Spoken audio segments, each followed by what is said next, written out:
Une portion d'écriture. On pense rapidement. Psaume 18. Est-ce qu'on peut vous arranger le micro?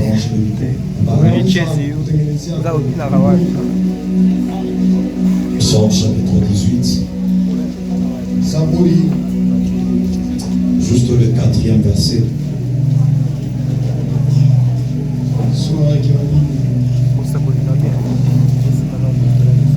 Je voudrais que quelqu'un comprenne une réalité spirituelle.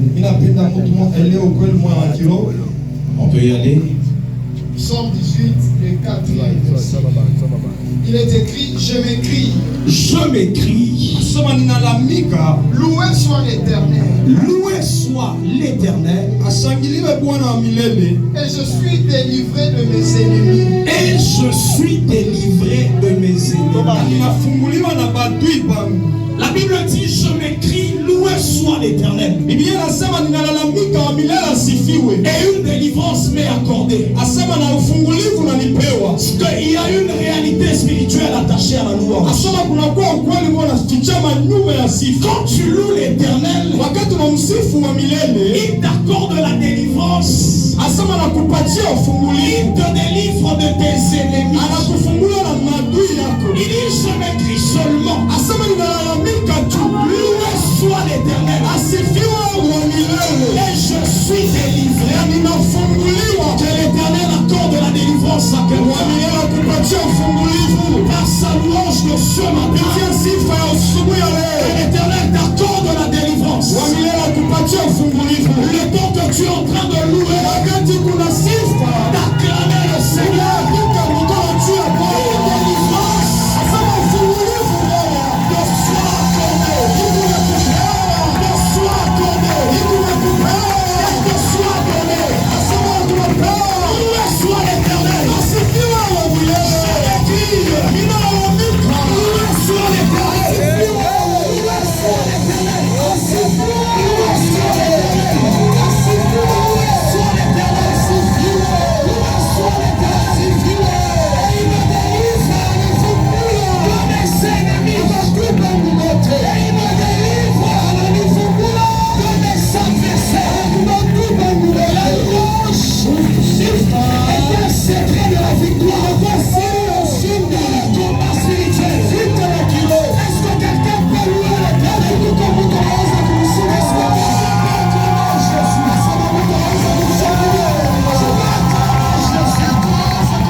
Que Dieu te bénisse.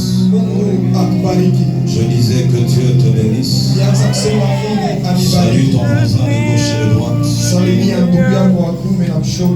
Dis-lui bienvenue dans la présence de Dieu.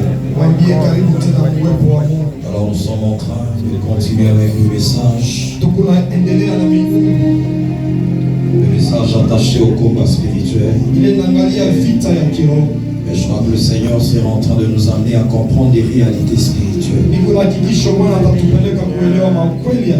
Depuis le vendredi,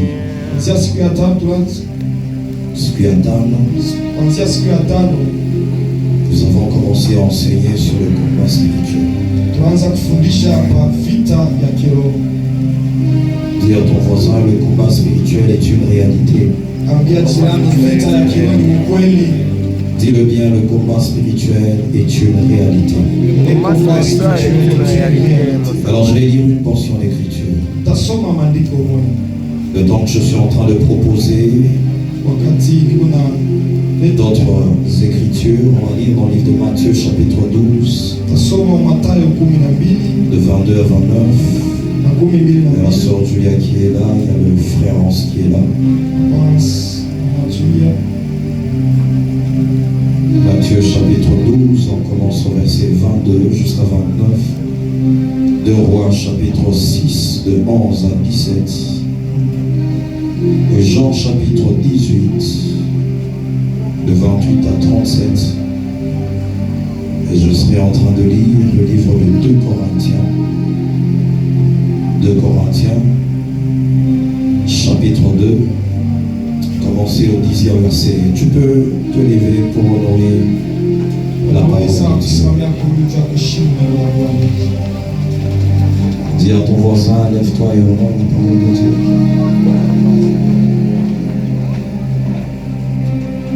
Matthieu chapitre 12. Nous allons lire le 22e verset jusqu'au 25e. Jusqu'au verset 29. Jusqu'au 29. Il est écrit, alors on lui amena un démoniaque aveugle et muet. Meandikwa kisha akamletea kipofu mwana bubu la semake. Il le guérit de sorte que le muet parlait et voyait. Akamuponya mpaka pala aliona na kusema. Toute la foule étonnée disait, na kikosi kyote kikashanga kikaanza kusema, n'est-ce point là le fils de David? Asema ina huyu mwana wa Daudi. Le pharisien ayant entendu cela, Wafarisayo wakasikia hiyo, wakasema, cet homme ne chasse les démons que par Belzébul. Huyu mtu anafukuza mapepo kupitia Belzébul, prince des démons. Asema huyu mfalme wa mapepo wa Comme mapepo. Jésus connaissait leurs pensées, kama vile Yesu alijua mawazo yao, il leur dit, akabelezea, tout royaume divisé contre lui-même est dévasté. J'aimerais que tu retiennes cela. Mimi napenda ukamate hiyo. Il dit tout royaume, anasema ufalme wote divisé, mwenye kukabulana ne peut pas subsister. haiwezi kuishi wala kuendelea. Tout royaume divisé contre lui-même est dévasté. Asema ufalme wote mwenye kukabulana pa vipande viwili haiwezi kuendelea. Mais toute ville ou maison divisée contre elle-même ne peut subsister. Asema mji yote inakabulana wala nyumba haiwezi kuishi. Si Satan chasse Satan, kama shetani anafukuza shetani, il est divisé contre lui-même. Ni kusema anajikabula yeye mwenyewe. Comment donc son royaume subsistera-t-il? Asema namna gani ufalme wake utaishi? Et si moi, na kama mie, je chasse les démons par Belzébul, inafukuza mapepo kupitia Belzebul, vos fils, asema batoto yenu, par qui le chasse-t-il? Katika nani banafukuzaka le mapepo? C'est pourquoi ils seront eux-mêmes vos juges. Asema njoo kwa maana batakuwa baamuzi benu. Mais lakini si c'est par l'esprit de Dieu, kama ni kupitia roho wa Mungu, que je chasse les démons, ninafukuza mapepo, le royaume de Dieu est donc venu vers vous. Je voudrais que tu retiennes encore cela. Na mimi napenda ukamate tena hiyo. Le royaume de Dieu. Ufalme wa mbingu. De Dieu. Ufalme wa Mungu. On peut continuer. Verset 29. Où kule. Comment quelqu'un peut-il entrer dans la maison d'un homme fort Asema na namna gani mtu anaweza kuingia mnyumba ule mtu mwenye nguvu et piller ses biens na kuiba vitu vyake sans avoir auparavant lié cet homme fort? Asema kabla shamfunga ule mtu mwenye nguvu, alors seulement il pillera sa maison. Amen. Amen. Acclame le Seigneur le temps que tu es en train de reprendre place. On est en train de lui donner les autres portions. De Rois chapitre 6. 2 Rois chapitre 6, à partir du 11e verset, nous lisons au nom de Jésus. Le roi des Syries eut le cœur agité. Il appela ses serviteurs et leur dit: ne voulez-vous pas me déclarer lequel de nous est pour le roi d'Israël?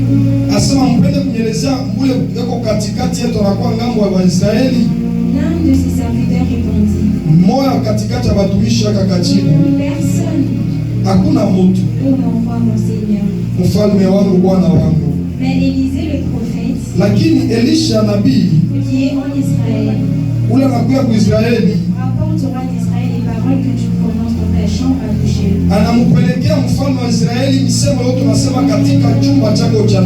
Et le roi dit: allez et voyez où il est,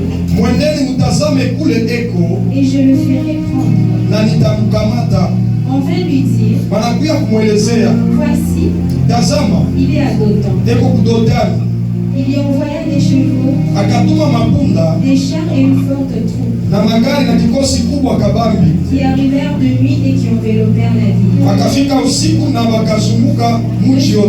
Le serviteur de l'homme de Dieu s'éleva de bon matin et sortit.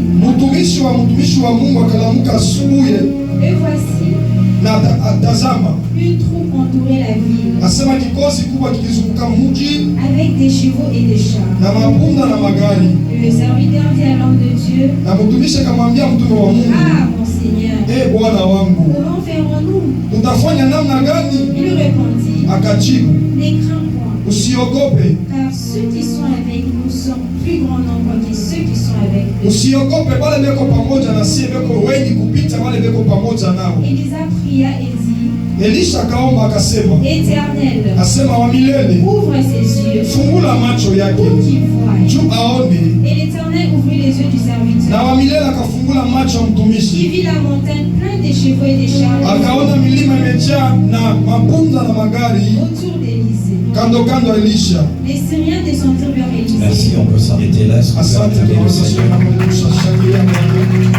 Tu vas mettre ta main sur le cœur et tu vas faire cette déclaration. Dis avec moi: au nom de Jésus. Au nom de Jésus.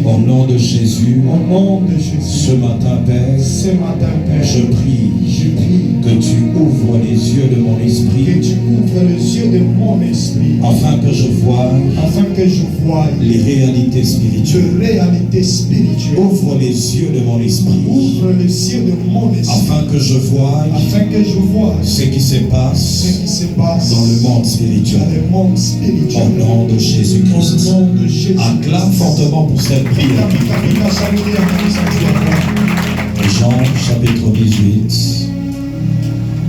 Jean chapitre 18 de 28 Ok, on peut y aller. à 37. Il est écrit: ils conduisirent Jésus de chez Caïphe au prétoire. C'était le matin. Ils n'entrèrent point eux-mêmes dans le prétoire afin de ne pas s'essuyer et de pouvoir manger la Pâque. Pilate sortit donc pour aller à eux et il dit: quelle accusation portez-vous contre cet homme? Il répondit: si ce n'était pas un malfaiteur, nous ne l'aurions pas lié. Sur quoi Pilate leur dit: prenez-le vous-même Asema mubebe peke yenu. Et jugez-les selon votre loi. Na mumukumu kufuatana na masheria yenu. Les Juifs lui disent, Wayuda wakamwelezea, il ne nous est pas permis de mettre personne à mort. asema haituruhusiwe kuua mutu. C'était afin que s'accomplisse la parole que Jésus avait dite. Asema ni njoo itimilizike ile misemo Yesu alisemaka. Lorsqu'il indiqua de quelle mort il devait mourir. Wakati alibelezea ni kifo kanalipaswa kufariki. Pilate rentra dans le prétoire. Asema Pilato akarudia mule ndani ya hukumu watu. Appela Jésus. Akamwita Yesu. Et lui dit, Akamwelezea, es-tu le roi des Juifs? wewe ni mfalme wa Yuda? Jésus répondit, Yesu akajibu, est-ce de toi-même que tu dis cela? ile ni wewe mwenyewe unasema vile. Ou d'autres te l'ont dit, ou d'autres l'ont-ils dit de moi? Au batu bengine wanasema njuu yangu. Pilate répondit, Pilato akajibu, moi, mie je suis juif. ni Muyuda. Ta nation est le principal sacrificateur t'ont livré à moi. Asema taifa yako na wakuani banakuleta kwangu. Qu'as-tu fait? Njoo unafanya. Ton royaume n'est pas de ce monde, répondit Jésus. Quelqu'un retienne cela. Napenda tena mtu akamate hii. Le verset 36. Merci Papa. Est-ce qu'on peut acclamer le Seigneur? Shangilia Bwana. Le verset 36 dit, mon royaume n'est pas de ce monde. Asema ufalme wangu aina wa ulimwengu. Répondit Jésus. Yesu akajibu, si mon royaume était de ce monde, kama ufalme wangu ulikuwa wa hii dunia, les serviteurs auraient combattu pour moi, asema batumishi bangu bangenipigania vita, afin que je ne sois pas livré aux Juifs. Asema njoo nishupewe kwa Yuda. Mais maintenant, lakini hapa sasa, mon royaume n'est pas d'ici-bas. Asema ufalme wangu aina wa hapa chini ya chini. Acclame le Seigneur. Shangilia Bwana, shangilia. Et que Dieu te bénisse le temps que tu es en train d'acclamer le Seigneur. Mungu akubariki wakati unapiga mikono. Alors nous avons commencé à parler du combat spirituel. Tunaanza kusemezea juu ya vita ya kiroho. La première base que nous avons posée, misingi ya kwanza ile tulitia, c'est celle où nous avons dit ni kule tulisema qu'au commencement Dieu a créé les cieux. Kusema kumwanzo Mungu aliumba mbingu. Et après la création des cieux, kisha kuumba mbingu, alors il créa la terre. Kisha kaumba dunia. Nous avons dit que la dimension spirituelle tulisema hatua ya kiroho a été créée avant la dimension physique ou matérielle. ya kwanza kabla hii ya dunia ya macho ya mwili tuko nao. Et c'est comme ça que ce qui se passe dans la dimension physique kwa maana yote napitikana pa dunia pa tuko naona, et les résultats de ce qui se passe dans la dimension spirituelle. Inakuwa matokeo yote inatoka kule dunia ya kiroho. Ce qui se passe dans la dimension spirituelle, ile napita dunia ya kiroho, c'est cela qui influence ta vie physique. Asema njoo kuna tawala maisha yako ya kimwili. Et donc toi et moi, nous devons comprendre que la dimension spirituelle est très importante.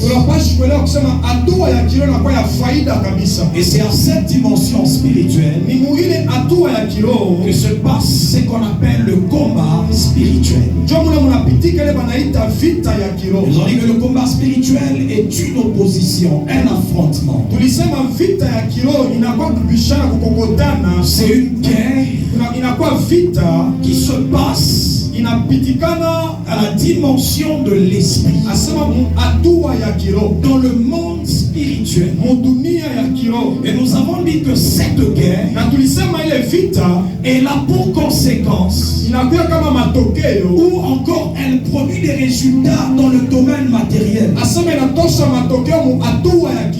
Si tu n'as pas appris à prendre compte du monde spirituel, il te sera difficile de vivre des résultats dans le domaine matériel. Ou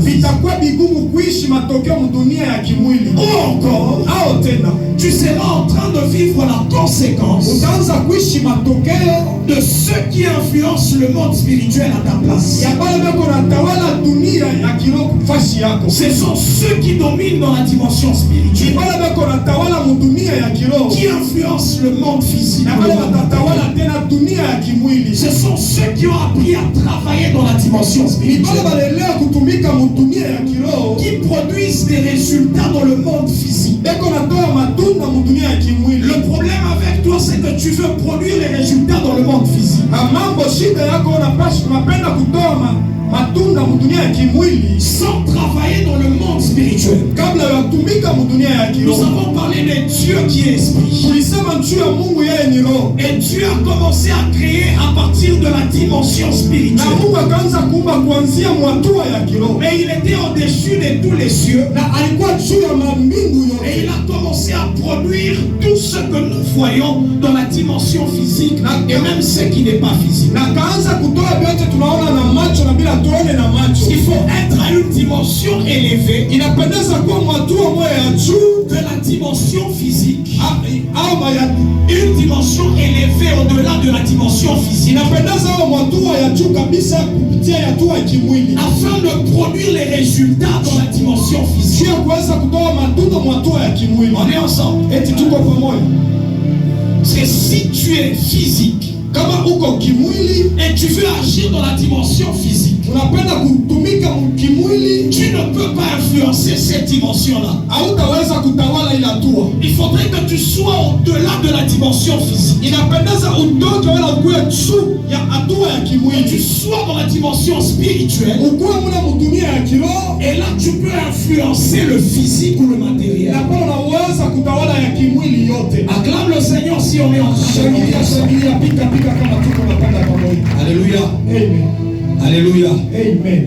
Et nous allons expliquer comment le combat spirituel a commencé. Na tulifafanusha namna gani vita ya kiroho ilianza. C'est la parole que notre Père répète chaque fois. Asema inakuwa ni neno baba yetu anasemanga kila Et la wakati. Bible s'ouvre par un combat et se ferme par un Asema combat. Biblia imefunguka na vita na inafunga na vita. Apocalypse chapitre 12 nous parle du combat. Ufunuo 12 inatueleza juu ya vita. Genèse chapitre 3 nous parle du combat. Na Mwanzo 3 inatueleza tena vita. C'est-à-dire au début il y a le combat et à la fin il y a une bataille. Sema mwanzo kuko vita na mwisho kuko vita. Et j'aimerais que tu comprennes que toute ta vie Na mimi napenda uelewe maisha yako yote est construite sur une bataille. inatungiwa pa vita. Et même Jésus, quand il établit l'église, Na wakati Yesu yuko anatunga kanisa, il établit le fondement de la bataille. na anatia ile misingi ya vita. Il dit, je suis en train de bâtir mon église Anasema niko najenga hekalu yangu. sur la pierre, sur le fondement de la pierre. Asema pale pachiwe pa msingi ya Mais les chini. portes du séjour de mort Lakini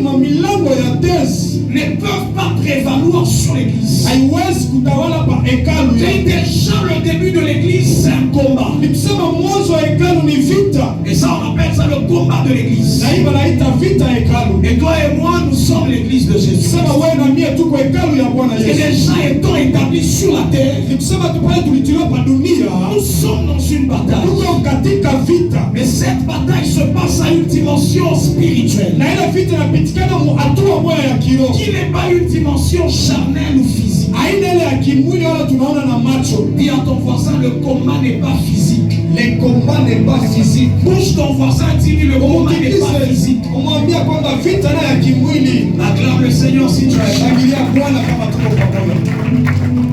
Alors j'aimerais que tu comprennes les deux royaumes spirituels Mimi napenda uelewe mafalme mbili ya kiroho. qui sont engagés dans la bataille, dans le combat. Ile imetiliwa wala inaingia mu vita. La Bible est en train de parler, c'est Christ lui-même qui enseigne. Biblia kunasema ni Kristo peke yake Il kunafundisha. dit si le royaume de Satan Anasema kama ufalme wa Shetani, est divisé contre lui-même, asema inapasuliwa vipande mbili yo peke. il ne peut pas subsister. Asema haiwezi kuishi. C'est-à-dire Christ était en train de révéler Asema Kristo anaanza kuleta ufunuo moja que Satan a son royaume. ya kusema Shetani naye pia na ufalme Il y wake. a un royaume qu'on appelle le royaume de ténèbres Asema kunakuwa ufalme na ufalme anaita ufalme wa giza. qui appartient à Satan le diable. Ile inakuwa ya Shetani ya ibilisi. Et ce royaume est bien organisé. Asema na ile ufalme inapambiwa Il mzuri. y a plusieurs hiérarchies. Asema mnakuwa kule kutengenezewa kwa makubwa kabisa. La Bible est en train de dire, Biblia inasema hivi. c'est Christ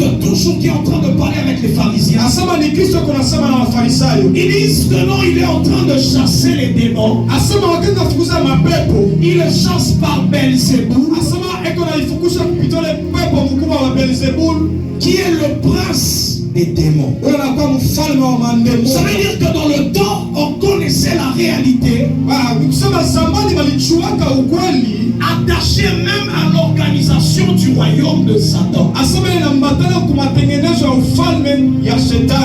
j'étais en train de préparer ce message, wakati nianza kutengeneza miumbi, le Seigneur a commencé à me dire Bwana akaanza kunielezea que le diable a commencé à infiltrer les églises. asema shetani akaanza kuingilia kanisa. On a certaines églises actuellement Tuko na makanisa ingine hivi sasa qui ne comprennent ni les Écritures ni la puissance de Dieu, aelewe ni maandiko au mamlaka ya Mungu. qui disent que nous c'est la parole. Banasema tu si tu ni neno. Oh, la délivrance est attachée à la parole. Ile ufungulivu na matana na kuneno. Non, Christ lui-même quand il vient, Asema Kristo peke yake wakati anakuja, il révèle qu'il y a un monde spirituel. analeta na ufunuo wa kusema kuna kwa dunia Et que dans ce monde spirituel, il y a un royaume qu'on appelle le royaume de na kwenye Satan. dunia ya kiroho kuna kwa ufalme unaita ufalme wa Bwana. Alléluia. Amen. Qui est le royaume de Satan. Inakuwa ufalme wa Shetani. Alléluia. Amen. Parce que toi et moi, nous ne pouvons pas ignorer cela. Wana mimi hatupashi tusahau vile vitu. Et donc le diable veut amener certaines églises à ignorer le diable, Asema Shetani anapenda kupeleka makanisa ingine kusahau wala wasahau Shetani. à ignorer même l'aspect attaché à la délivrance. Asema basahau na ile inaangalia ufungulivu. Pour que le diable arrive à prendre le contrôle même des églises. Asema tu Shetani afike kutawala hata mahekalu. C'est que c'est le ministère attaché à la délivrance Kusema ile huduma inaangalia ufungulivu. qui a révélé même l'aspect du royaume de Satan. Ile inafungula hata ile inaangalia ufalme C'est wa lorsque Shetani. Jésus chasse Ni wakati Yesu ako nafukusha un esprit muet et aveugle, asema ile pepo ya kiziwi na kipofu muet, muet qui ne parle pas, et aveugle, na kipofu, et il commence à enseigner maintenant sur le royaume de Satan. na akaanza kufundisha kwa ufalme wa Parce que Shetani. s'il n'y avait pas la délivrance, Asema kama kukua ufungulivu il ne pouvait pas enseigner sur le royaume de Satan. asikupashi kufundisha kwa ufalme wa Shetani. Dis à ton voisin, Kaambia jirani wako n'ignore pas les desseins de Satan. asema usisabu ile inakuwa mashaba ya Shetani. Dis-le bien, n'ignore pas les desseins de Satan. Usisabu mashaba ya Shetani. Acclame le Seigneur si on est ensemble. Shangilia Bwana kama tuko pamoja. Alléluia. Amen. Parce que tu es en train de comprendre qu'il y a un royaume Huku naenda kuelewa kusema kuko ufalme. qui est en train de se battre contre un autre royaume. Asema kuna pikana kufalme wengine. C'est Paul dans Ephésiens 6 qui donne plusieurs hiérarchies attachées aux esprits impurs. Asema ni Paulo anafafanusha ile mambo. Plusieurs niveaux, plusieurs hiérarchies Asema mahatua ya kuachana ya mandemona. des esprits impurs. Ya mandemona. Alléluia. Amen. Alléluia. Amen. Parce que même dans le monde des ténèbres, il y a une organisation, comme je le disais. Ni kusema hata dunia ya giza mnakuwa kutengenezwa kuzuri kwa Et mambo. on a expliqué comment ces esprits sont tombés avec le diable. Asema tulifafanusha namna kanile mapepo yalianguka na Shetani. Le tiers des étoiles tombé avec Satan. Sasa kipande mtatu ilianguka na Mais il y a un Shetani. autre royaume Kunakuwa ufalme ingine. qui est le royaume de notre Seigneur Jésus-Christ. Inakuwa ufalme wa Bwana wetu Yesu. Jésus lui-même dit, Yesu peke yake anasema, mon royaume n'est pas de ce monde. ufalme wangu aina wa hii dunia. Mon royaume n'est pas d'ici-bas. Asema ufalme wangu aina wa hapa chini. Alors il est d'où ce royaume? Asa ni ya wapi ile mfalme? C'est que c'est un royaume spirituel. Ni kusema ni ufalme moja wa kiroho. C'est un royaume qui n'est pas physique. Ni aina ya ufalme moja inaonekana na macho ya mwili. C'est un royaume attaché aux êtres spirituels. Ni ufalme unaambatana na viumbe vya kiroho. Et c'est ce royaume qui combat le royaume de Satan. Na ni ile ufalme inapigana vita na ufalme wa Shetani. Alléluia. Amen. Et j'étais en train de dire le vendredi Na nianza kusema siku ya tatu. que Paul, quand il écrit aux Hébreux, Wakati Paulo anaandikia Waebrania, il essaye d'énumérer plusieurs êtres asema anapenda kutaya wala kukabula viumbe vingine attachés à ce royaume de Dieu. ile inambatana ku ufalme wa Mungu. Alléluia. Amen. Il parle Anasema de Dieu lui-même qui est le Père, asema Mungu peke yake anakuwa baba, le juge. anakuwa mwamuzi. Il parle des myriades d'anges. Anasema njoo ile kikosi ya mamalaika. Il parle des esprits des saints qui ont atteint la perfection. Asema maroho ya watakatifu. Il parle également de vous.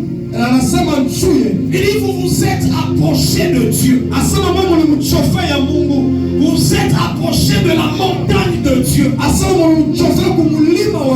de la Jérusalem céleste. C'est-à-dire que toi et moi, étant sur la terre, nous appartenons à un autre royaume. Le jour où tu acceptes Christ comme Seigneur et Sauveur, spirituellement tu entres dans un royaume qui est un royaume spirituel. Et c'est comme ça que tu commences à vivre les combats dans ta vie.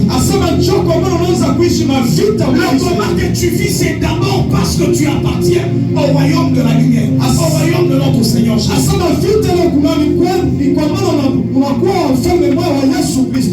Alléluia. Acclame Jésus si on est ensemble. Oh, pourquoi moi je vis les combats? Pourquoi moi je suis en train de vivre chaque fois les batailles? Parce que tu n'es pas de ce monde. Tu n'appartiens pas à un royaume de ce monde. Tu appartiens à un autre royaume. Et la Bible dit, lorsque le diable a été précipité, une voix criait fortement, malheur à la terre et à la mer, car le diable a été précipité. Vers vous, ayant une grande colère, parce qu'il sait qu'il a peu de temps. C'est comme ça que la terre subit maintenant l'influence, les attaques. C'est comme ça que toi tu vis les attaques. Parce que tu appartiens à Dieu. Tu appartiens à Jésus. J'aimerais que tu dises à ton voisin, moi j'appartiens à Jésus-Christ. Confesse-le bien. Moi j'appartiens à Jésus-Christ. Acclame le Seigneur si tu as répondu. Si tu es en train de comprendre que c'est la bataille dans laquelle tu es engagé. Et c'est une bataille de chaque jour. Paul est en train de dire que nous n'avons pas le droit d'ignorer les desseins de l'ennemi, de Satan. Il y a afin de ne pas lui donner de l'avantage sur nous. Alléluia. Amen. C'est lorsque tu ignores que tu as un combat, tu donnes de l'avantage à l'ennemi. Chaque jour quand tu marches, marche avec la conscience de la bataille. Marche avec la conscience du combat spirituel. Marche avec la conscience d'appartenir au royaume de Jésus-Christ. Et il y a un autre royaume qui est en train de me faire la guerre. Il y a un autre royaume qui est en guerre contre moi. Acclame le Seigneur si tu as une voix. Alléluia. Amen. Alléluia. Amen. Alléluia. Amen. La Bible est en train de dire. De Corinthiens chapitre 10. C'est Paul qui parle. Il dit si nous marchons dans la chair. Non, dans la chair. Je dis si nous. Quand il dit nous, ça veut dire que nous ne sommes pas la chair. Nous ne sommes pas d'abord ce corps. Il dit si nous sommes dans ce corps, nous marchons dans ce corps. Si nous marchons dans la chair, c'est ça le sens. Il dit nous ne combattons pas selon la chair. C'est-à-dire le combat dans lequel tu es ne dépend pas des stratégies physiques. Même si nous sommes dans ce corps, nous devons comprendre que nous ne combattons pas selon selon les stratégies physiques. Il dit même si nous marchons dans la chair, nous, toi, qui n'est pas ce corps, même si tu marches sur la terre dans le corps, tu n'as pas le droit de combattre selon le corps.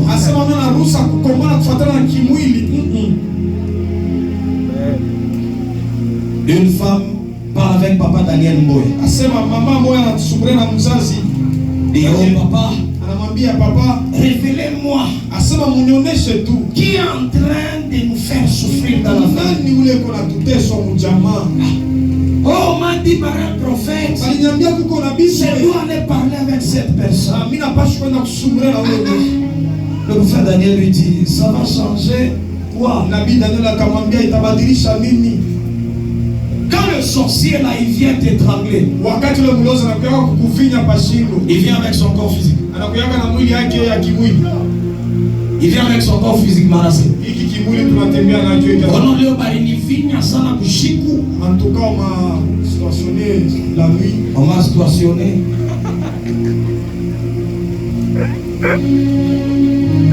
Alléluia. Est-ce que quand on te stationne là, c'est avec le corps physique qu'on vient te stationner? En fait, tout ça c'est parce qu'on n'a pas compris d'abord que c'est un combat spirituel.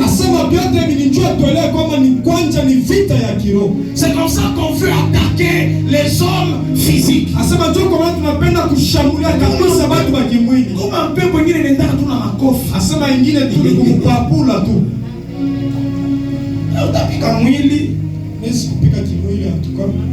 Mais l'esprit n'est pas atteint.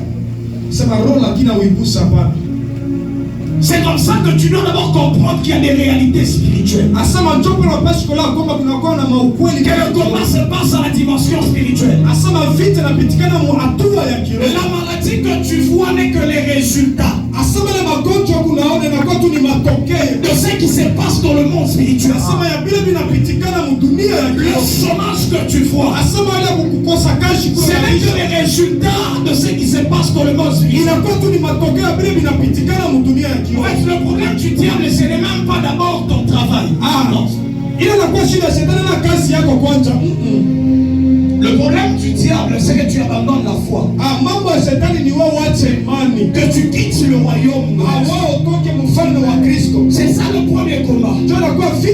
Et pour atteindre ta foi, c'est comme ça qu'il touche à ce qui est à toi, ce qui t'appartient.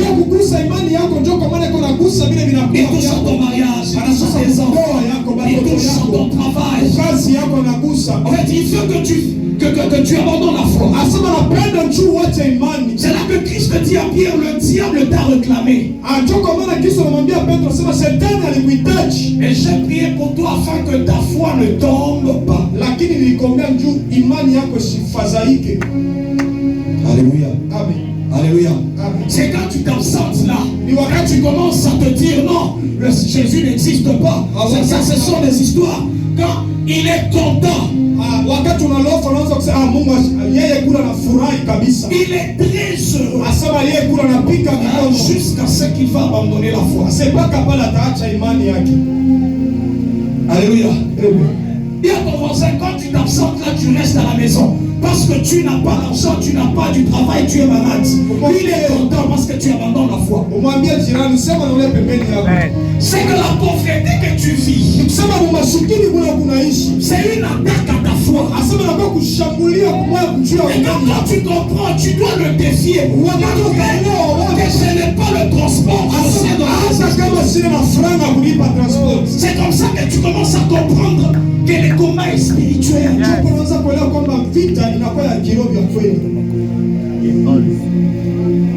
Dis à ton voisin, le combat attaché à la foi. C'est comme ça que Paul dit, combat le bon combat de la foi. Alléluia. Amen. Alléluia. Amen. Dis à ton voisin, c'est le combat de la foi. Dis-le bien, c'est le combat de la foi. C'est le combat de la foi. Acclame Jésus sur la foi. Alléluia. Alléluia. Amen. C'est que c'est un combat spirituel. Asema inakuwa vita ya kiroho. Tu veux changer les choses sur la terre. Unapenda kubadilisha vitu pa dunia. Commence à les changer dans le monde spirituel. Asema anza kuanza dunia ya kiroho. Utatafuta kazi hapa pa dunia utaipata. Tu vois kiroho hauna nayo. Asema njoo kiroho hauna nayo. Koma baseve alumpo utaandika maseve kama scientifique. Parce que le travail, tu dois d'abord l'acquérir dans la dimension spirituelle. Asema ya kwanza andika seve mkiroho. Et quand tu te sens dans la dimension physique, comment ça s'organise? En cette saison que Dieu t'amène à comprendre le combat spirituel. La Bible nous parle de Élisée le prophète. On nous dit le matin, son serviteur se lève. Il va à l'extérieur, il voit la ville entourée de l'armée de la Syrie. Sur le plan physique, il voit toute une armée qui entoure la ville. Alors il rentre et va dire à son maître, dit c'est fini. Nous sommes juste à deux physiquement. Mais eux là, ils sont très nombreux et ils ont même entouré la ville pour arrêter un seul homme. Parce que l'homme attaché à Élisée, le serviteur de Élisée, était tellement conscient des réalités physiques. La maladie que tu vois est une réalité physique. Le problème que tu vois, c'est une réalité physique. Mais il y a une source spirituelle. Il y a une influence spirituelle. C'est à cela que nous devons nous attaquer. Alors il arrive et dit au prophète, c'est fini. Là on va nous déporter. Nous allons habiter maintenant en Syrie. Le prophète sort, il dit, toi tu es conscient seulement de ce que tu vois.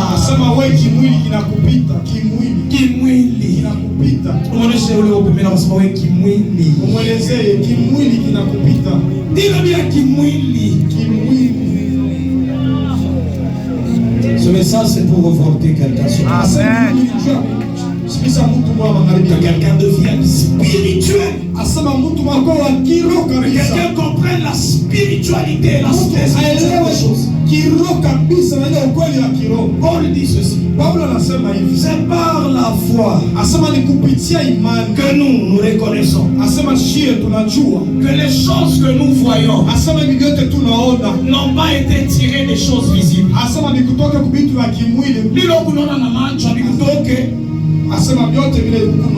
Alikutoke mudunia ya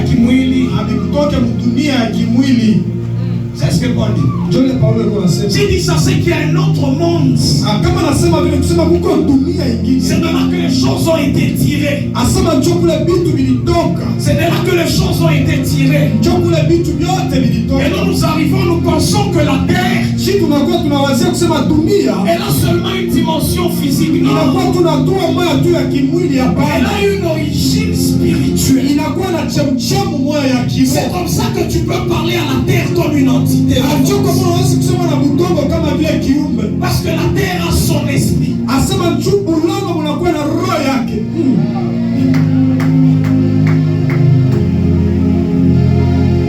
La Bible dit comme un corps est sans esprit. Dans cette version on dit sans âme. On dit ainsi la foi elle est sans les œuvres. Et on dit que la foi est morte. Si on parle de la mort de quelque chose, le corps, c'est tout ce qui est physique. Quand on dit le corps, c'est ce qui est matériel. Allez ensemble. Corps. Et même quand on parle de la mort d'un homme, le corps reste là. Mais il manque l'esprit. C'est même quand on parle de la terre, pour que la terre soit vivante. Ceux qui sont spirituels comprennent. Papa, qu'est-ce qui fait que on peut seulement aujourd'hui planter les maïs? Mais à un certain moment, on se rend compte que dans ces maïs-là, il y a des insectes. Encore, comment on appelle ça? Les vers.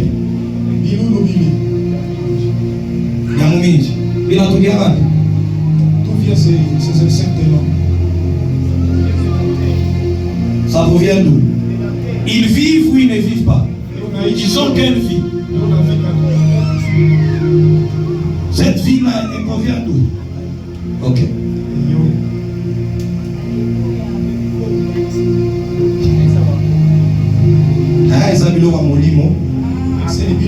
Donc, dans le maïs, là, il y a la vie. Et cette vie a la capacité de donner vie à un insecte. Mais comment tu veux penser que ce que tu vois là n'a pas d'esprit, n'a pas une source spirituelle? Si tu veux influencer les choses, touche la source spirituelle, touche l'origine spirituelle de la chose, et tu verras comment le matériel va changer. Même quand on parle de la guérison, en fait, on touche la dimension spirituelle. Le corps subit l'influence de ce qui se passe dans la dimension spirituelle. L'onction c'est physique. L'onction c'est physique. Non, c'est spirituel. Mais je prie pour un malade. Il ressentait les douleurs dans le corps physique. Mais les douleurs disparaissent comment? Parce qu'il y a un lien entre la douleur qui est dans le corps physique et le spirituel. C'est comme ça que l'onction touche l'aspect spirituel et la douleur disparaît. Alléluia. Et même si nous marchons dans le corps, nous ne combattons pas selon la chair. Leo shangazi ataona. Leo mikuna mwende ule buloji na mpapu. Non, nous n'avons pas les armes physiques. Parce que ce qui a comme toi aussi, tu as mesure de comprendre que tu appartiens à un royaume spirituel. Et que dans le monde spirituel, tu peux te battre. C'est le problème, c'est parce qu'à un certain moment, on n'est pas conscient du monde spirituel. Dis à ton voisin, sois conscient du monde spirituel.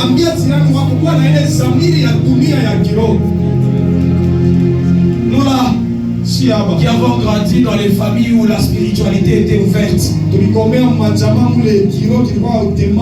à 8 ans, 9 ans déjà, tu sais voir ce qui se passe dans le monde spirituel. Tu sais voir comment les sorciers volent. Mais ukilione tu na mabao mkiro ili mavision ya papa Daniel Ngoe asema hii ndio namexpliquer papa hiki ninamwambia papa hiki naliona na mabao sana yuko na Luka anza kuexpliquer papa anza kuregreta sema nikupa buloshi Oni papa nsima shule na kashua ni shakara buloshi yuna paka niko na pepuka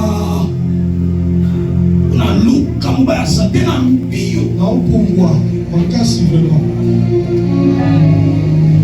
Alléluia. J'étais en train de faire une prière ce matin. Je crois que Maman Sandra m'a entendu. Dans le psaume 139 et dans l'Apocalypse chapitre 12.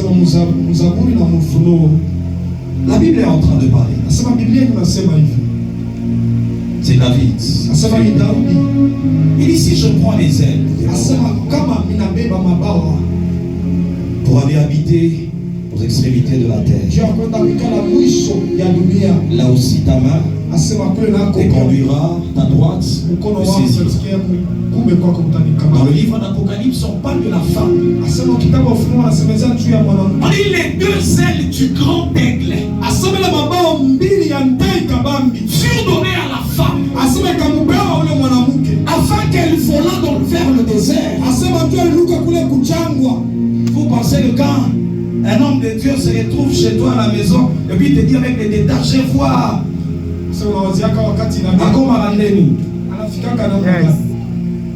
Donne-moi les ailes. dis à ton voisin, sois conscient des réalités spirituelles.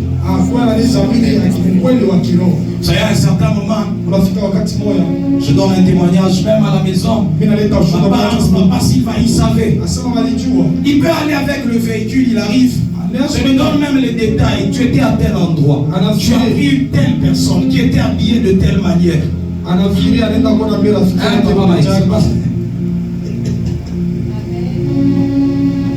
Non, vous êtes si chikwende puis après. Rançois nos fata Mike. Nous nous expliquer nous ça.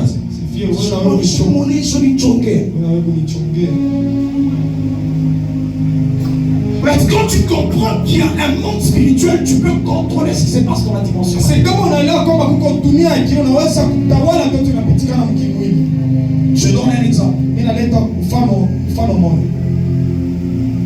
On arrive à Colombie, on va prier pour quelqu'un. Asema tunafika Colombie ndio kuombea mtu mmoja. La personne voit dans un songe. Asema yule mtu anaona ndoto. Elle est en train de se battre avec un homme. Asema kuna kombana na mtu mmoja. Ule mtu anamuluma meno. C'est la personne là mondiale mort. Anamulumisha kwa mikono. Et quand il se lève, wakati analamuka, il se lève avec les marques des dents. Asema analamuka na ile malama ya meno. Bon, comment on explique ça? Namna kamfafanusha hiyo. Miliona tu, miliona nyang'anya porte-monnaie. Naona tu msingisi wananibeba ile porte-monnaie yangu. Et quand tu te lèves, la pauvreté commence. Unalamuka mpiaka. Ce sont des choses qui ont commencé dans la dimension spirituelle. Et si tu veux remédier à ces choses, ne commence pas dans la dimension matérielle. Comprends le combat spirituel. Engage-toi dans le combat spirituel. Et tu verras que les choses vont s'arranger. Dis à ton voisin, je vais combattre spirituellement. Je vais combattre spirituellement. Dis-le bien, je vais combattre spirituellement. Je vais combattre spirituellement. Alléluia. C'est mon objectif ce matin. Et que tu comprennes qu'il y a un monde spirituel. Que tu marches avec cette conscience. Que tu sois plus conscient du monde spirituel. Jésus, on lui pose la question, on dit, mais tu dis que tu es roi. Il dit non, mon royaume n'est pas de ce monde. Très conscient de son royaume. Très conscient. Malgré que je suis sur la terre, mon royaume n'est pas de ce monde. J'appartiens à un autre royaume. Parce que ça, c'est la première conscience. Et j'aime la prière que Élisée fait. Il dit, Éternel, ouvre ses yeux afin qu'il voie. Ça, c'est ma prière ce matin. C'est ma prière ce matin pour Bethléem. Que l'Éternel ouvre tes yeux et que tu vois les réalités spirituelles. Que l'Éternel ouvre tes yeux afin que tu comprennes ce qui se passe dans le monde spirituel. Dis à ton voisin, prie pour tes yeux. Prie pour tes yeux. Prie pour tes yeux spirituels. Parce que quand Élisée priait pour ses yeux, il était aveugle. Mais il a vu des chars et des chevaux.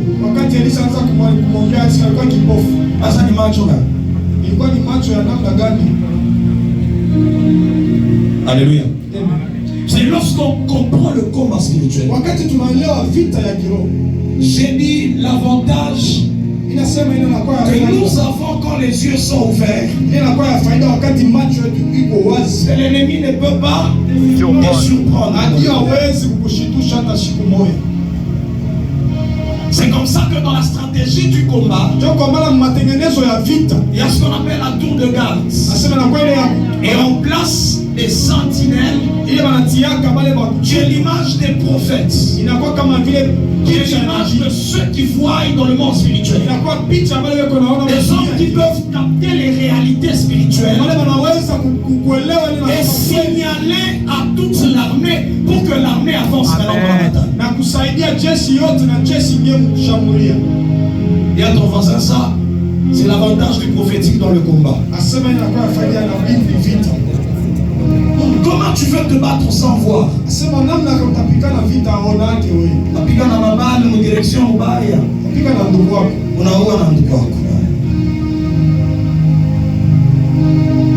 que tu dois prier pour que l'Éternel ouvre tes yeux afin que tu voies.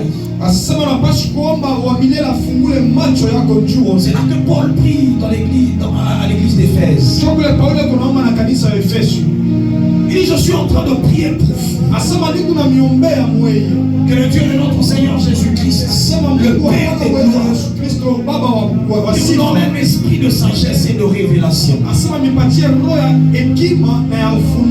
Il dit que cet esprit de sagesse et de révélation illumine les yeux de vos cœurs. C'est-à-dire tes yeux doivent être éclairés. Quand on parle des illuminés, ce n'est pas la sorcellerie. Paul dit qu'il illumine. Et ma prière, que Dieu illumine les yeux de ton cœur. Que Dieu illumine les yeux de ton cœur. Pour que tu voies les réalités spirituelles.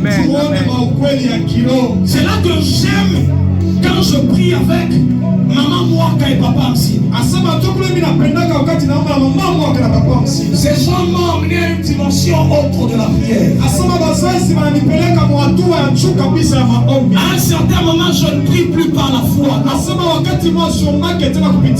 Ils m'ont appris ceci. Quand même tu dois prier pour un malade,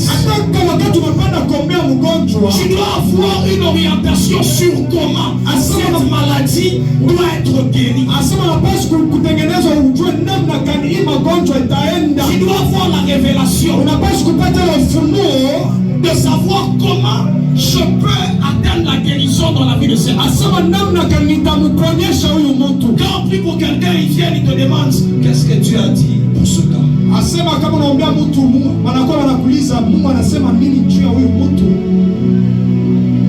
Qu'est-ce que Dieu dit pour ce problème? À chaque fois quand il me pose ce genre de questions, je me dis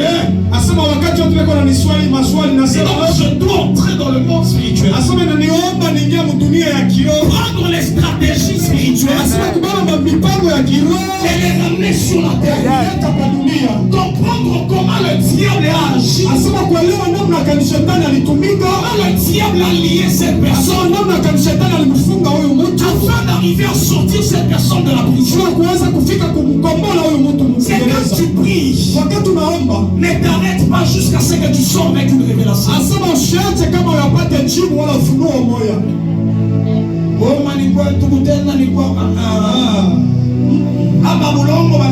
Tout ce que tu lieras sur la terre sera lié dans les cieux. Tu dois avoir la conscience de ces réalités. Tu parles ici sur la terre, mais dans le monde tu as les choses se passent. C'est là qu'on comprend les actions prophétiques. On comprend le combat spirituel. Que Dieu t'amène à voir ce qui se passe dans le monde spirituel. Que l'Éternel ouvre tes yeux. Je disais que l'Éternel ouvre tes yeux afin que tu vois comment les esprits agissent, comment les esprits travaillent, et comment tu peux vaincre ces esprits-là.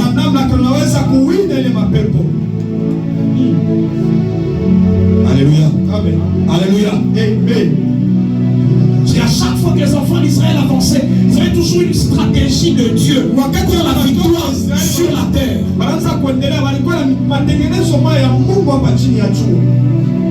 Les stratégies de Dieu pour remporter les victoires sur la terre.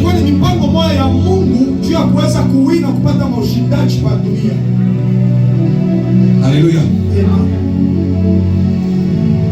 Oh, tushazoeana tu hii kadra maombi ni kufunga. Hapa kama ina kufunga.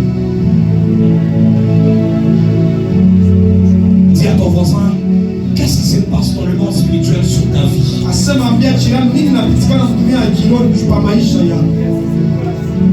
Dans le territoire où tu es. Quand seulement tu arrives dans un territoire, qu'est-ce que tu vois spirituellement? Et qu'est-ce qui peut te permettre de prendre contrôle de ce territoire? Oh, le Fugatou, tu as implanté magasin en bas. La client en bas, tu as comprendre ma réalité spirituelle. Tu ne verras plus de clients. Que Dieu t'amène à comprendre des réalités spirituelles en cette saison. Ma prière est que Dieu soit en train de restaurer ce matin ceux qui voyaient des visions, ceux qui voyaient des songes, ceux qui entendaient les voix dans le monde spirituel. Que Dieu te donne d'avoir la restauration de ses capacités, afin que l'ennemi ne te surprenne plus, afin que l'ennemi ne te surprenne plus, mais que toi tu aies de l'avantage dans tes combats spirituels au nom de Jésus. À partir de ce matin, je proclame que les songes reviennent. Les songes attachés à la révélation. Tu entreras même dans le camp de tes ennemis. Et tu feras les programmes attachés aux songes. Et tu viendras sur la terre pour déjouer, ces programmes de tes ennemis. Je suis en train de proclamer que l'Éternel ouvre des yeux. Éternel, ouvre leurs yeux pour qu'ils voient. Ouvre leurs yeux pour qu'ils voient ce qui se passe dans le monde spirituel. Ce que le monde des ténèbres organise. Je suis en train de proclamer que la maladie ne va plus t'atteindre. Parce que tu verras ces choses. Ah, la sorcellerie ne pourra plus t'atteindre. Parce que tu auras de l'avantage. Tu auras de l'avantage. Dans le nom de Jésus. Dans le nom de Jésus. Je dénuis. Que ce soit des nuits de révélation. Que ce soit des nuits de révélation. Je suis en train de prier pour toi. À chaque fois la nuit, quand tu te coucheras, que tu entres dans le monde spirituel, que tu entres dans le monde spirituel, que tu vois les choses que l'esprit, ton esprit, ne sera plus limité. Je déclare que l'Éternel commence à tirer ton âme de toutes les prisons, la prison de ton corps, la prison de ce corps, de ton esprit. Sois libéré de la prison du corps.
Il y aura la mouvance de l'esprit. Utakuya kutembea kwa Roho Mtakatifu. C'est l'esprit de la révélation. Ile roho ya ufunuo.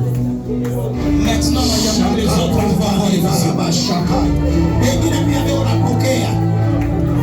Parce que ça va être derrière Papa Michael, c'est ce que j'ai dit. Basi baba nyuma ya Baba Michael. Je vois un ange violent et fort. Naona malaika mwa uwezo kabisa. Le Dieu de mes pères. Mungu wa baba yangu. Le Dieu de mes alliances. Mungu wa baba. Lorsqu'il reçoit, acha apokee cette onction. Il est upako maintenant. Hata sasa. Même dans les affaires, hata biashara, rien n'arrivera. Hakuna kitu kitafika Avant que tu le sois au courant. hata uiue. Okay, akapata roho. Akapata roho takatifu. In the mighty name. Jina ya Yesu. In the mighty name. Ita uwezo wa Yesu.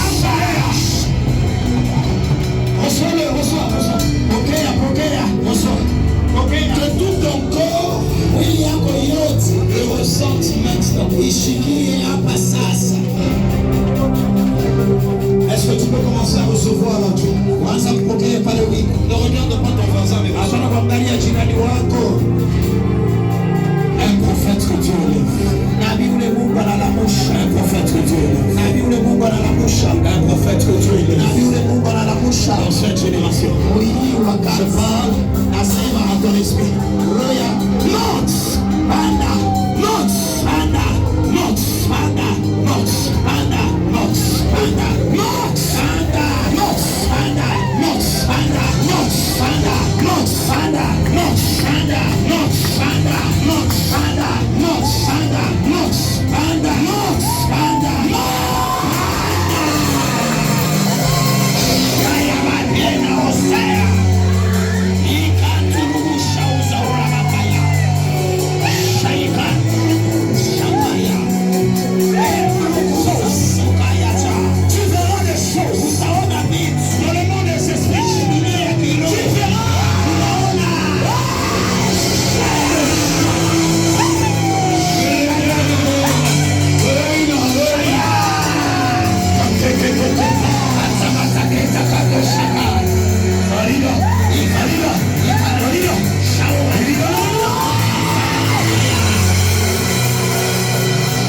Pokea, pokea, pokea.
Fanya maombi, ouvre mes yeux pour que je vois. Fungula macho yangu nione. Est-ce que tu peux commencer à le faire? Anza kufanya maombi.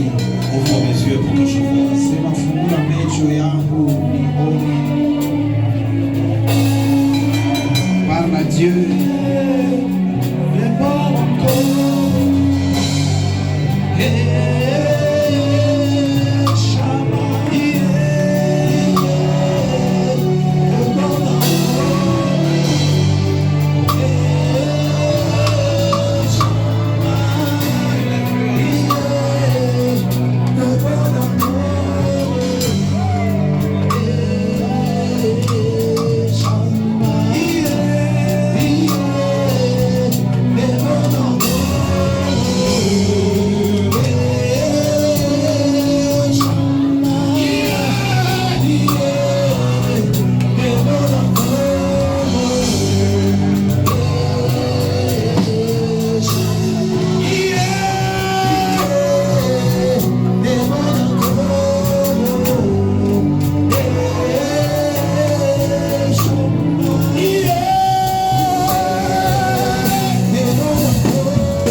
Merci, prince élevé. Merci, puissance de Jacob. Car rien ne va plus commencer à m'échapper. Merci pour les yeux ouverts. En cette matinée, merci pour cette grâce. L'ennemi ne va jamais me surprendre. Donc, merci El Shaddai, merci El Shaddai. Nous te disons merci, Seigneur, pour les yeux que tu nous as ouverts ce matin.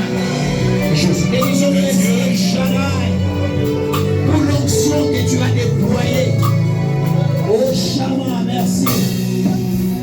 Merci.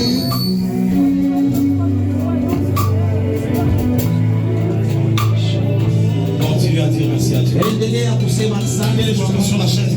Je vois encore quelqu'un qui ne sait plus voir ce qui se passe en dessous. Pourquoi? Parce que le Seigneur est en train d'ouvrir les yeux.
Lève juste tes deux mains. Nyanyua mikono yako mbili juu.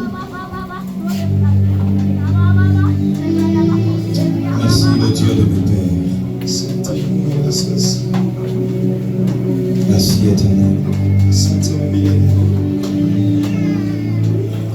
En ce jour, Usiku ya leo nous déclarons tunatangaza que le monde spirituel devienne ouvert dunia ya kiroho iwe wazi et que les yeux de tout un chacun de nous ya kila mmoja katikati yetu voient. iwe Telle est ma prière. cho maombi. Que l'église Bethléem Kanisa Bethlehem soit une église qui marchera dans la révélation. ikuwe kanisa itatembea na ufunuo, Une église qui marchera dans la révélation. itatembea katika ufunuo. À partir de maintenant, Kwanza hapa sasa les écailles tombent. makanda yote ya Mungu, Les écailles de tes yeux tombent. makanda yote ya macho yako ya Dans Mungu, le nom de Jésus. ujina la Yesu Que l'Éternel wa milele élève des prophètes, anyanyue des manabii prophétesses na manabii ici à Bethléem. hapa pa Bethlehem, Les hommes et les femmes wanaume na wanawake qui seront en avance watatangulia dans le monde spirituel. dunia ya Je kesho. déclare que dans ta famille, Natangaza mchama ya tu seras une sentinelle. utakuwa kama vile mchungaji. Aucun combat n'arrivera sans que tu ne sois au courant. Hakuna vita itafika kabla wewe Je kuchukua. fais une vision sur le frère David. Est-ce que tu es Tunafanya avancé? bono moya pa ndugu Parce Daudi. que je vois un tourbillon autour de toi. Niko naona zuruba moya kando kando yako. Mais je vois dans mon esprit. Nikaona mroho yako. C'est comme qui dirait, mon esprit commençait à se multiplier. Nikusema roho wangu kaanza kujumlika. Et curieusement, j'ai vu mon esprit comme en toi dans le monde spirituel. Asema nikaona kama vile roho yangu ndani yako. Mais curieusement, je t'ai vu en train de faire un service ici devant. Lakini aushanga nikakuona unafanya kazi kukumbele. Mais j'ai entendu tes paroles. Nikasikia misemo yako. Tu es en train de dire en esprit, Huku nasema mkiroho hivi. je vais d'abord commencer à adorer Asema nitaanza kwanza comme le kwa- Père fait. kama mzazi kwa nafanya. Et je t'ai vu à genoux. Nikakuona kumagoti. Et le temps où tu te relevais, Wakati unainuka il y a des choses qui ont commencé à se passer. La puissance a commencé à se asema manifester. ukakuwa bibi ikaanza kufashika uwezo wa nguvu Alors le sana. Seigneur a commencé à m'enseigner sur Na un pale combat. Bwana akaanza kunifundisha Sur un combat asema pa vita moyo qui était attaché à ta naissance. ile inambatana kuzaa wako. Le temps où tu étais né, Wakati ulizalikwa wewe il y avait eu des combats. asema kulikuwa vita, Et ces combats avaient fait qu'il y ait même un problème entre papa et maman. asema ilifanya kama vita ikuwe katikati ya mama na baba. Et jusque-là, il y a comme quelque chose à l'intérieur de ton cœur qui à un certain moment, c'est le temps que je parle, je sens comme une amertume, une Asema tristesse. mpaka hapa ile mambo inaacha kama uchungu moyo ndani ya moyo Pourquoi? wako. Parce qu'il y a quelque chose qui s'était passé dans ton enfance. Asema njua ni juu kitu malipitikana mtoto wako. Et cette chose-là, le monde des ténèbres cherchait à ce qu'elle vienne détruire ta vie. Na dunia ya giza ilipendeza kwamba kile kitu J'ai kama vu vile le monde des ténèbres préparer un chemin, mais sur ce chemin, je vois l'alcool fortement. asema nikaona dunia ya giza kutayarisha njia, lakini katika ile njia À un certain moment, la vie ne te disait plus rien. asema ile wakati mwa Je te maisha disais, unaanza kusema si déjà ma naissance était comme ça, il y a eu des problèmes. asema kama kuzalika kwangu kulikuwa hivi wazazi, Je m'en fous de ce que je serai. antuka mie bila vitaniona Mais tena. Dieu me dit de te dire, Mungu ananiambia nikuelezee, il a décidé de te prendre par force. anaitika na mimi mipango kutoka kwa nguvu. C'est comme ça qu'on avait changé même ton identité. À cause des choses qui se sont passées à ta naissance. Des problèmes. Tu avais un autre nom, le nom de David. Parce qu'on se disait que tu étais un roi qui venait de naître et sauver ta Et Dieu me dit de te dire, Na Mungu ananiambia nikuelezee, aucun coma de tes parents ne va t'atteindre. hakuna vita ya wazazi, Dieu t'a sélectionné. Mungu anakuchagua Et à cause de toi, na juu ya à wewe, partir de toi, kupitia ta wewe. famille est en train de voir la gloire venir. Jamaa yako Je suis en train de te parler comme prophète de Dieu. tunasema kama vile nabii, Dans le jour qui sont en train de na venir, siku kunakuja, on parlera de toi. atasema juu, On parlera de toi atasema juu et ya de connaissance de Dieu. na vitu vya Mungu, On parlera de toi atasema juu yako, dans le domaine ministériel, atasema mambo dans le domaine prophétique. Mungu mambo ya Parce que kinabii, sur ta vie, shuka maisha il y a yako. déjà une grande étoile. Apeko nyota Le ya monde des ténèbres cherchait à détruire giza pendo gari de ton force. kwa kuzaa Et je kwa parle comme prophète Asema kama nabii ce matin asubuhi ya leo, que ta destinée asema maisha yako commence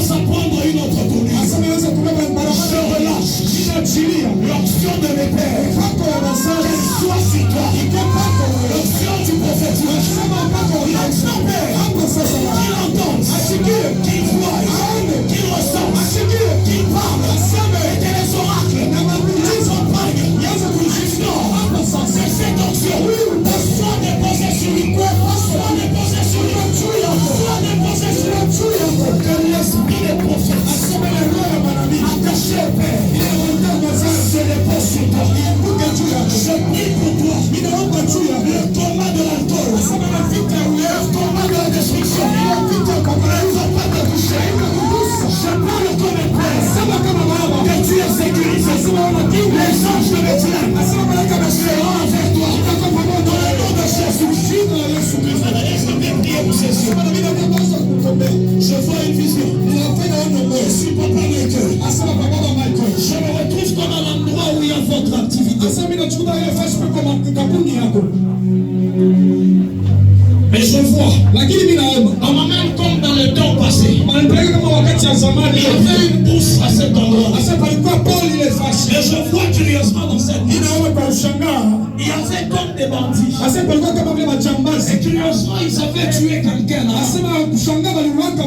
Et je vois comme un esprit. Des hommes qui étaient tués dans ce territoire. Il y a votre entreprise. Mais curieusement se manifestait dans plusieurs voleurs qui commencent à chercher à aller voler même là où il y a votre entreprise. Alors j'ai vu un ange qui était en train de sécuriser le lieu de votre travail. Et Dieu me dit de vous dire, il y a eu dans les jours passés des tentatives là-bas. Oui, le Seigneur a sécurisé.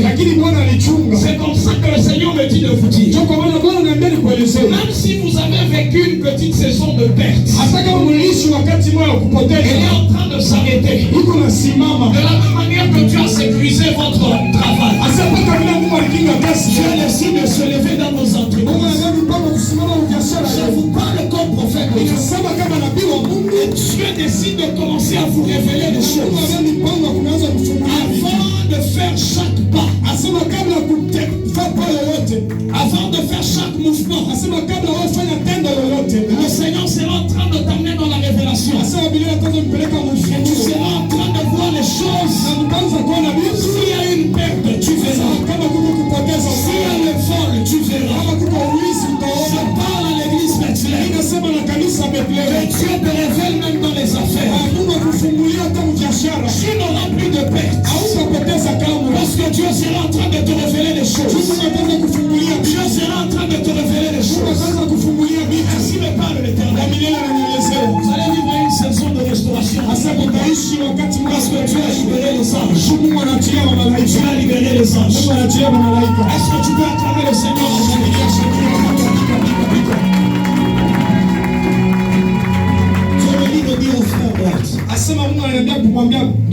Il y a une grande destinée au devant de vous. Et Dieu me dit de prier sur un domaine qui est dans votre cœur, c'est le domaine du choix attaché. Depuis un certain temps, tu cherches à t'engager, tu as commencé à cibler, et Dieu t'amène à voir aussi spirituellement. Parce que Dieu me fait voir une destinée de gloire. Je vois des affiches au devant de toi. Et Dieu me dit que tu seras dans la grandeur. Et il te faut quelqu'un qui va t'accompagner dans ce que tu seras en train de faire. Alors, le Seigneur te demande de prier. Si tu as déjà vu, vois-moi après ou bien vois Maman Sandra. Tu dis comme ça, on va prier. C'est ce que Dieu veut. Est-ce qu'on peut acclamer le Seigneur?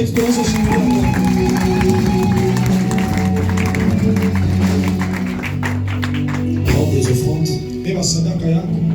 Mais Dieu est en train de préparer aussi.